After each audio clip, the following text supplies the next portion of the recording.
കോഴിക്കോട് മാനാഞ്ചിറയിൽ പൊളിച്ചിട്ട റോഡിന്റെ നിർമ്മാണം അനിശ്ചിതത്വത്തിലാണ്. തെരഞ്ഞെടുപ്പ് പ്രഖ്യാപനത്തിന് തൊട്ടുമുമ്പാണ് റോഡ് നവീകരണത്തിനായി പൊളിച്ചിട്ടത്. ഒരു മാസത്തിനകം റോഡ് നവീകരണം പൂർത്തിയാക്കുമെന്നായിരുന്നു കോർപ്പറേഷൻ അധികൃതർ പറഞ്ഞിരുന്നത്. കോഴിക്കോട് നഗരഹൃദയത്തിൽ റോഡിങ്ങനെ പൊളിച്ചിട്ടിട്ട് ഒരു മാസമാവുന്നു. വോട്ടർമാരെ സ്വാധീനിക്കാനുള്ള ഒരു തന്ത്രം എന്നുള്ള രീതിക്ക് അപ്പുറത്തേക്ക് ഇവിടെ യാതൊരു തരത്തിലുള്ള ജോലിയും നടക്കുന്നില്ല.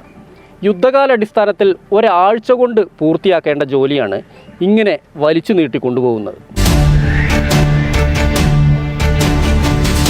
റോഡ് കുത്തിപ്പൊളിച്ചിട്ട് മാസം ഒന്നാകുമ്പോൾ തുടർ നിർമ്മാണ പ്രവർത്തനങ്ങളൊന്നും തന്നെ ആരംഭിച്ചിട്ടില്ല. സ്ഥലത്തൊരു മണ്ണുമാന്തി യന്ത്രവും റോഡ് റോളറും വിശ്രമിക്കുന്നുണ്ട്.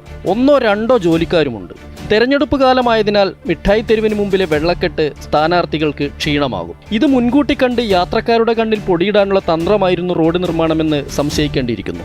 ദിവസങ്ങൾ കൊണ്ട് തീർക്കാവുന്ന റോഡ് നിർമ്മാണം നിയമസഭാ തെരഞ്ഞെടുപ്പ് വരെ നീണ്ടുപോകുമോ എന്ന ആശങ്കയിലാണ് യാത്രക്കാർ. നഗരത്തിലെ ഗതാഗത സംവിധാനം താറുമാറായിട്ട് ആഴ്ചകളായി. വളരെയധികം ബുദ്ധിമുട്ടുണ്ട് ഓരോരോ സംഗതികൾക്ക്. ഇവിടുന്ന് ഇപ്പം നമ്മുടെ മാനാഞ്ചിറ ആ സൈഡിലേക്കൊക്കെ പോകണമെങ്കിൽ നമ്മുടെ മറ്റേ BM സ്കൂളിൻ്റെ സൈഡിലേക്കൊക്കെ പോകണമെങ്കിൽ വളരെയധികം ബുദ്ധിമുട്ടുകളൊക്കെ ഉണ്ട്. ഇപ്പോൾ ഇതിലൊക്കെ വൺ വേ അടിച്ച് ഇതിലേ പോകണം, SBI ബാങ്കിൻ്റെ അതിലേ പോകണം. ഒരുപാട് പ്രശ്നങ്ങളുണ്ട്. എന്താണെന്നറിയില്ല, ഒരു പെട്ടെന്ന് 2 ആഴ്ച എന്നാണ് പറഞ്ഞത്. എപ്പോൾ എത്ര ആവുന്നതെന്ന് അറിയില്ല. ബസ്സുകൾ ഉൾപ്പെടെയുള്ള വാഹനങ്ങൾ വഴി തിരിച്ചുവിടുന്നതോടെയാണ് നഗരത്തിൽ ഗതാഗത കുരുക്ക് രൂക്ഷമായിട്ടുള്ളത്. ഇതോടെ മിഠായി തെരുവിൽ ഉൾപ്പെടെ കച്ചവടവും കുത്തനെ കുറഞ്ഞിട്ടുണ്ട്. മാനാഞ്ചിറ റോഡിന്റെ നവീകരണ പ്രവർത്തനങ്ങൾ എപ്പോഴാണ് പൂർത്തിയാവുകയെന്ന കാര്യത്തിൽ കോർപ്പറേഷൻ അധികൃതർക്കും നിശ്ചയമില്ല. ക്യാമറാമാൻ ശ്രീജിത്തിനൊപ്പം S വിനേഷ് കുമാർ, അമൃത ന്യൂസ്, കോഴിക്കോട്.